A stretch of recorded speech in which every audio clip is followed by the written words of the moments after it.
ఇట్లా మార్పు వస్తారు ప్రజలు నమ్ముతారు. లేకపోతే ఏంది ఇది ఇంకా 80 స్వతంత్ర భారతదేశం ఇట్లా నీచమైన ఈ వ్యవస్థలు ఇంకా దారుణంగా ఉండాలి. పోలీసులకు కూడా చాలా మచ్చ పేరు వస్తాయి.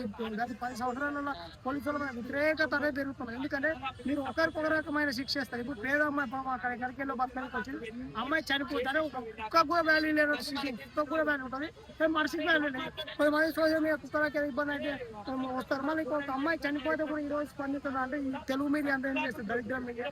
మీరు పెద్ద పెద్ద మాట్లాడతారు కదా, మళ్ళీ జనసేన పార్టీ ఎంపీ కొడుకైనా ఎవరైనా కావచ్చు, తప్పు చేసిన వానికి శిక్ష పడాలి కదా.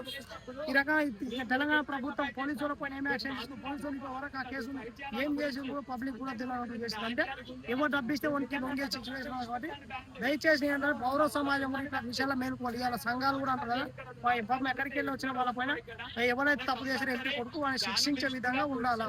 ఇట్లా వాళ్ళు తప్పు చేస్తే నాలుగు బాధలు కూడా చేయాలి. ఎందుకంటే అహంకారం డబ్బు ఎక్కడ ఫోర్స్ కార్లు తీసుకుని ఇష్టం వచ్చిన చంపేస్తాం తిరుగుతాం అంటే తప్పు కదా. మరి దీనిపై చర్య తీసుకోకపోతే మంచిగా ఉండదు. తెలంగాణ ఎవరైతే మేము మాట్లాడే ప్రతి అంశం మీద మాట్లాడే యూట్యూబ్ ఛానల్స్ కావచ్చు, సంఘాలు కావచ్చు, వీళ్ళందరూ కూడా బయటికి రావాలని కోరుతాం.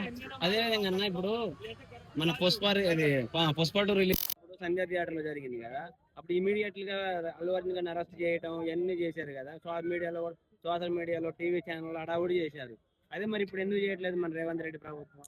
అంటే ఇక్కడ ఒకటే అన్న, ఇప్పుడు రాజకీయంగా వాళ్ళకి ఏదైనా ఇబ్బంది వచ్చినప్పుడు లేక రాజకీయ అవసరాలకు ఏదైనా వచ్చినప్పుడు ప్రతిపక్షాలు వాడుకుంటాయి. ఇప్పుడు మన తెలంగాణ కాదు కదా, ఎక్కడో వేరే కదా, వాడుకోరు అట్లా. కాబట్టి దుర్మార్గులు ఇట్లా ఉంటాయి. ఈ దుర్మార్గ వ్యవస్థలు పోవాలా. ఇప్పుడు అల్లార్జున్ తప్పు చేసినప్పుడు ఎంత అయింది, ఇప్పుడు ఈయన కూడా తప్పే. అది ఒక అమ్మాయిని ఇప్పుడు అట్లా చంపినారు పాపం, వాళ్ళ జీవితం ఆమె కష్టపడ ఏదో పని చేసుకొని బతుకమని ఇక్కడ వచ్చింది. అని ఒక అనాథ నాకు కుక్కకన్నా వాల్యూ ఉన్నదా, మనిషికి వాల్యూ ఉంది కదా.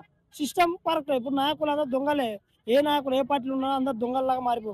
కానీ వ్యవస్థ కరెక్ట్ కదా. వ్యవస్థ ఒక పేదోనికి ఏం భరోసా ఇస్తుంది ఇప్పటి వరకు? అంటే ఇప్పటి వరకు ఒక పోలీస్ స్టేషన్కి ఒక పేదోడు పోయిన మంచినీళ్ళు తాగదామని మంచినీళ్ళు కూడా ఇచ్చే సిచ్యువేషన్ లేదు. ఎందుకంటే వాళ్ళు మేము చదువుకున్నాం ప్రజలతో జీతం తీసుకున్నామని పరిచిపోయారు పోలీస్ వ్యవస్థ. పోలీస్ వ్యవస్థలు కూడా మార్పు.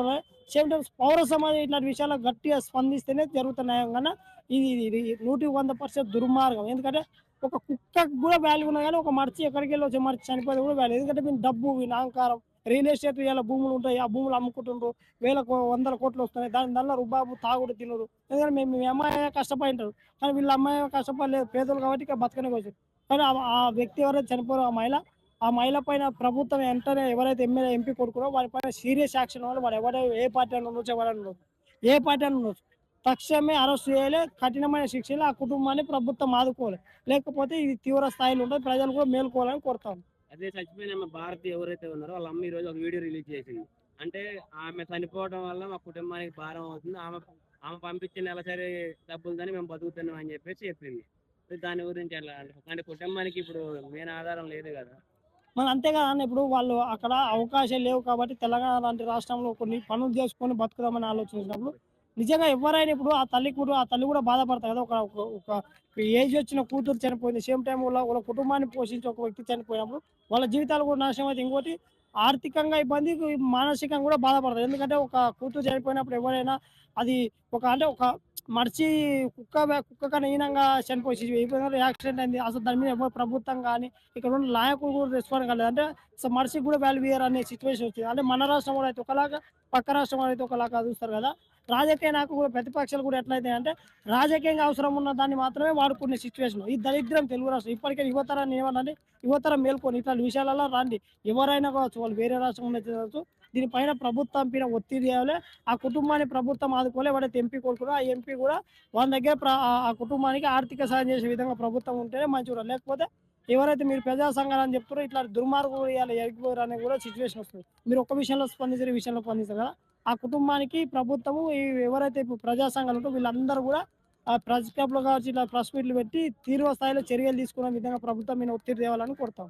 అదే విధంగా ఇప్పుడు పక్క రాష్ట్రం అంటే ఇప్పుడు మనం డాక్టర్ ప్రియాంక అది యాక్సిడెంట్ జరిగింది. ఇంకోటి అప్పలరాజు అని వైసీపీ ఎమ్మెల్యే సంథింగ్ వాళ్ళ కొడుకు కూడా యాక్సిడెంట్ జరిగితే ఇదే జనసేన పార్టీ వాళ్ళని కోర్టులు పోలీసులు అరెస్ట్ చేసే వరకు, కోర్టుకి వెళ్ళేంత వరకు జనసేన ఉద్యమాలు అయ్యి చేసింది. అదే ఇప్పుడు జనసేన పార్టీ ఎంపీ కొడుకే చేసింది. మరి ఇప్పుడు ఇంతవరకు జనసేన అధినేత కానీ జనసేన ఎమ్మెల్యేలు కానీ ఎవరు స్పందించలేదు దీని గురించి. జనసేన వాళ్ళు కానీ అభిమానులు స్పందించకుండా పవర్ స్టార్ పవన్ కళ్యాణ్ స్పందించారు. లేకపోతే నీకు క్రెడిబిలిటీ పోతాయి. ఎందుకంటే నువ్వు ఇది చాలా చెప్తే చాలా తప్పిదాలు అనేది ఇప్పటికీ ఒక ట్రోల్ ఉన్నది. ఈ విషయంలో స్పందించాలి. ఎందుకంటే నీ ఎంపీ కొడుకే చంపిన సోషల్ మీడియాలో ఇప్పుడు స్పందించకపోతే ఇప్పుడు అభిమానించి మీ అభిమానులు ఏమో అంత పిచ్చోళ్ళలాగా మీ వాళ్ళు అంత అంత ఏం ఆలోచిస్తారో వాళ్ళకి తెలియదు. ఇది తప్పే కదా ఎవరు చేసిన ఇప్పుడు నీ కుటుంబంలో ఎవరు చనిపోతే బాధనే కదా. కాబట్టి తక్షణం పవన్ కళ్యాణ్ ఈ విషయంలో స్పందించకపోతే మంచిగా ఉండదు. ఇంకోటి ఎవరైతే పవన్ కళ్యాణ్ అభిమానిస్తారో మీరు గుర్తుపెట్టుకోరు. మీరు అభిమానించి మైండ్లు వాచ్ చేసుకోరు. అట్లా ఉండకూరి. ఇప్పుడు పవన్ కళ్యాణ్ పార్టీకి సంబంధించిన ఒక ఎంపీ జరిగినప్పుడు పవన్ కళ్యాణ్ స్పందించారు కదా, నీ ప్రజల కోసం అనే వ్యక్తి స్పందించకుండా అంటే ఆయనకి ఇది చెడ్డ పేరు వస్తుంది.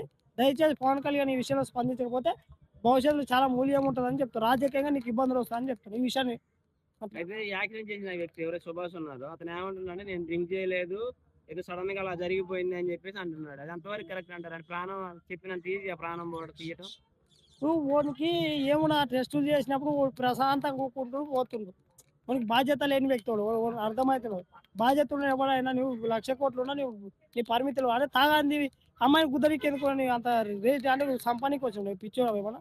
ఇది అంతేందంటే పొలిటికల్ ఒత్తిడి వల్ల ఏదైనా తప్పించుకునే దానికి రకరకాల మాట్లాడతారు. ఇంకోటి వ్యవస్థ కూడా ఎట్లా అంటే పొలిటికల్ లీడర్ సంబంధించిన వాడు ఎవరైనా కొడుకు పనిచేసిన అనుకో వాడి మీద ఏం కేసులు లేకుండా చేస్తారు. ఇమ్మీడియట్గా ఇది చంపలేదు వేరే ఎవరో చంపిన అనే సీసీ కెమెరా దొరికింది కాబట్టి బయటకు వచ్చింది. లేకపోతే మూపేసే కదా. కానీ దళిద్రమంద వ్యవస్థను ఈ వ్యవస్థలు మారాలి. దయచేసి ఇక్కడ ఉన్న ప్రజా సంఘాలు ఎవరైతే ఆ చనిపోయిన వ్యక్తికి న్యాయం చేసే విధంగా మీరు ముందుకు వస్తే బాగుంటుంది. తప్ప మీరు కూడా మన పవర్ స్టార్ చేసిందని చెప్పి రాకుండా ఉంటే తప్పదు. ఎవరు చేసినా రావాలి. లేడే కానీ ఎవరు చేసినా ఆ, ఏ పార్టీకి సంబంధించిన వ్యక్తి చేసినా ప్రజా పౌరులు వచ్చి స్పందించాలా. ఇట్లాంటి విషయాల మీద మాట్లాడాలని కోరుతాం.